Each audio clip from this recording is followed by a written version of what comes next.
بسم اللہ الرحمن الرحیم۔ السلام علیکم۔ کیسے ہیں آپ سب؟ امید کرتی ہوں بفضل خدا خیریت سے ہوں گے۔ آج کی ویڈیو پچھلی ویڈیو کا اگلا حصہ ہے، جس میں میں آپ کو نمرہ احمد کی کتاب میں انمول کا وہ حصہ سنا رہی تھی جس میں نمرہ جی یوسف علیہ السلام کے واقعے سے حاصل ہونے والے اسباق پیش کرتی ہیں۔ مزید نکات پیش کرتے ہوئے نمرہ احمد آگے لکھتی ہیں، اس کے علاوہ یوسف علیہ السلام میں اور کیا تھا جو ان کو باعزت بناتا تھا؟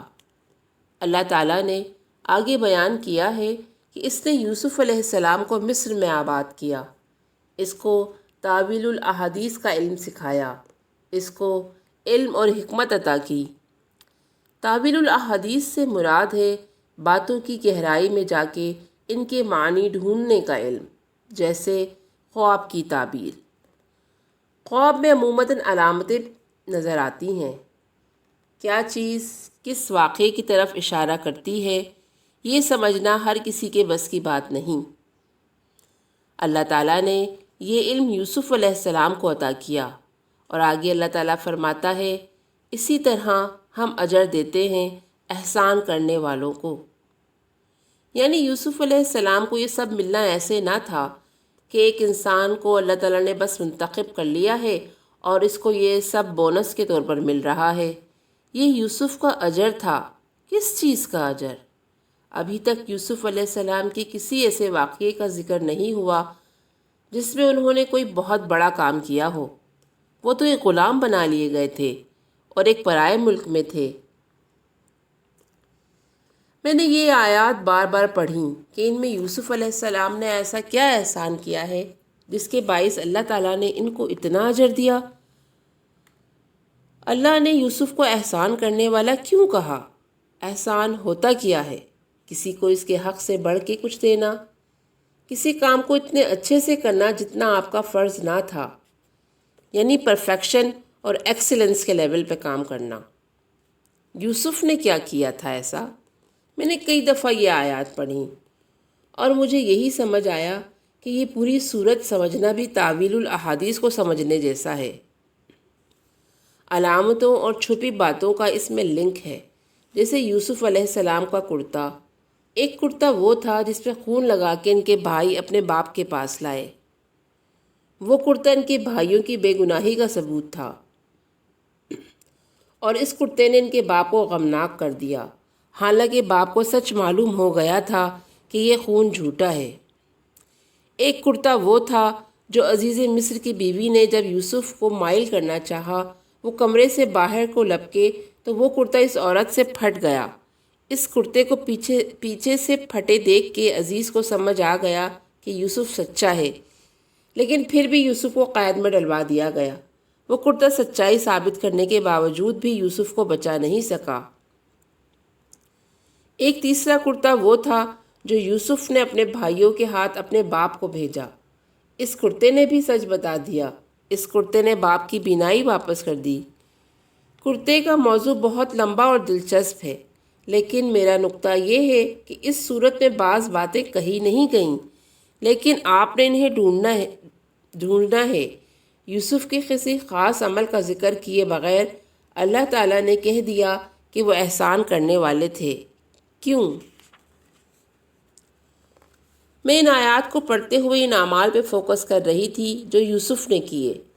پھر میں نے سوچا، کیا معلوم یہ اللہ تعالیٰ نے فرمایا ہو بوجہ ان اعمال کے جو یوسف نے نہیں کیے۔ اپنی پرائیویسی کو پامال نہیں کیا، اپنے باپ کی بات کا مان نہیں توڑا، اپنا راز نہیں کھولا، اپنے خواب کا راز نہیں کھولا، نئے شہر میں آ کے لوگوں کے سامنے گریہ و زاری نہیں کی، دکھوں کی داستان نہیں سنائی۔ ان کو کنویں میں اللہ تعالیٰ نے وحی کے ذریعے بتا دیا تھا کہ ایک وقت آئے گا جب تم اپنے بھائیوں کو ان کا ظلم جتاؤ گے۔ اس میں ایک بات پہ بھروسہ کر کے یوسف علیہ السلام نے اپنے اللہ کی عبادت نہیں چھوڑی۔ وہ انبیاء کی اولاد تھے، ان کو معلوم تھا کہ اللہ کی کچھ حدود ہیں جن کو وہ نہیں توڑ سکتے، جیسے اول الامر کا حکم ماننا، حاکم کا حکم ماننا۔ اس کا مطلب یہ ہے کہ وہ اس وقت کے قانون کے تحت کسی کے غلام تھے، اپنے آقا کا حکم ماننا ان پہ فرض تھا۔ یوسف نے اس شخص عزیز مصر کی غلامی سے بھاگنے کی کوشش نہیں کی۔ کیا یوسف بھاگ کے اپنے ملک واپس نہیں جا سکتے تھے؟ وہ کیوں نہیں بھاگے؟ کیونکہ عزیز مصر جب ان کو خرید کے گھر لایا تو اس نے اپنی بیوی سے کہا، قرآن میں بیان ہے کہ اس کو رکھو عزت و اکرام سے، شاید کہ یہ ہمیں فائدہ دے یا ہم بنا لیں اس کو بیٹا۔ آپ نے نوٹس کیا یہاں بھی وہی لفظ استعمال ہوا ہے، کرم، عزت، یعنی اس کو تکریم سے رکھو، عزت سے رکھو۔ یوسف علیہ السلام کو اس شخص نے عزت دی تھی۔ اس کے اس ایک عمل کی وجہ سے یوسف کتنے سال اس گھر میں ٹکے رہے۔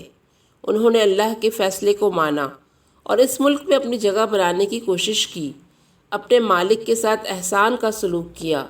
یقیناً یوسف علیہ السلام اپنے مالک کے کام میں بہترین طور پر کرتے ہوں گے۔ وہ اپنے مالک سے خیانت نہیں کرتے ہوں گے، کیونکہ اس شخص نے یوسف کو اپنے گھر میں پناہ دی تھی جب ان کے بھائیوں نے ان کو کنویں میں پھینک دیا تھا۔ یوسف نے اس شخص کا احسان یاد رکھا اور اس کا بدلہ دینے کی کوشش کی۔ احسان کا بدلہ احسان کے سوا کچھ نہیں ہوتا۔ یہ چیز آپ کے سیلف اسٹیم کو بڑھانے کے لیے بہت ضروری ہے کہ آپ اپنا مقام پہچانیں۔ جس کو اللہ نے عزت دی ہے اس کو آپ عزت دیں، یعنی جس کو آپ سے اوپر کوئی درجہ دیا ہے اس کے اس درجے کی عزت کریں، اور جو آپ کی عزت کرے اس کو مزید عزت دیں۔ عزت دلواتی ہے۔ کم سیلف اسٹیم والے لوگ ایسے نہیں کر سکتے۔ ان کو کوئی اچھا شخص مل جائے تو وہ سمجھتے ہیں کہ ہم اس قابل نہیں تھے اور جلد یا دیر ہم اس کو کھو دیں گے۔ اس خوف اور انسیکیورٹی کے ہاتھوں وہ خود ہی اپنی حرکتوں سے اس شخص کو کھو دیتے ہیں۔ یوسف علیہ السلام نے ایسے نہیں کیا۔ ان کو اپنی قدر و قیمت کا اندازہ بھی تھا اور مالک کے احسان کا بھی۔ ان کو یہ خوف نہ تھا کہ وہ اسے کھو دیں گے، یا اگر اس نے ان کو نکال دیا تو کہاں جائیں گے۔ وہ اس شخص کے گھر میں بڑے ہوئے اور اس کے لیے ایمانداری سے کام کیا۔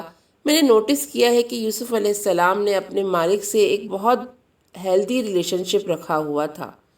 اپنی سیلف اسٹیم بہتر کرنے کے لیے دوسروں کی قدر و قیمت کو سمجھنا بھی بہت ضروری ہے۔